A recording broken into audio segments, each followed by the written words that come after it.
बदलापूरमधील आदर्श विद्या मंदिर शाळेतील त्या दुर्दैवी घटनेला आता 2 वर्षे झाली. पीडित लहान मुलीच्या 10वी पर्यंतच्या शिक्षणाची जबाबदारी राज्य सरकार घेईल. पालकांना 10 लाख रुपयांची आर्थिक मदत केली जाईल. पीडित मुलीच्या शाळेची फी भरली जाईल. नवीन शाळेत प्रवेश दिला जाईल आणि आधीच्या शाळेतील फी परत केली जाईल असं राज्य सरकारनं आश्वासन दिलं होतं. नुसतं आश्वासन नाही तर त्या आश्वासनांची कबुली मुंबई उच्च न्यायालयातही दिली होती. त्यावेळी दीपक केसरकर हे तत्कालीन शिक्षण मंत्री होते. पण सरकारनं दिलेल्या आश्वासनांचा आता सरकारलाच विसर पडतोय की काय असे प्रश्न विचारले जात आहेत. कारण 2 वर्षे उलटल्यानंतरही शासनानं कोणतीच मदत केलेली नाही. शासनानं फक्त घोषणाच केल्या, प्रत्यक्षात मदत काहीच केली नाही.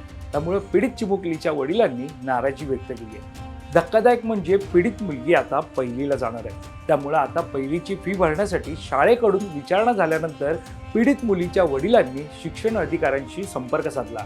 त्यावर आम्हाला अद्याप शासनाकडून याबाबत ऑर्डरच आलेली नसल्याचं शिक्षण अधिकाऱ्यांनी सांगितल्याची माहिती पीडित मुलीच्या वडिलांनी दिली.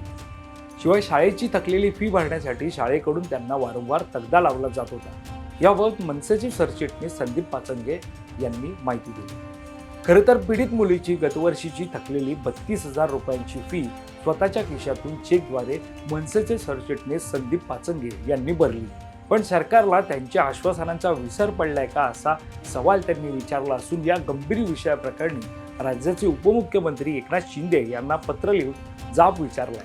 शासनानं पीडित मुलीच्या शिक्षणाबाबत दिलेल्या वचनाची तातडीने पूर्तता करावी आणि संबंधित अधिकाऱ्यांना आदेश द्यावेत अशी मागणी सुद्धा त्यांनी पत्राद्वारे केली आहे.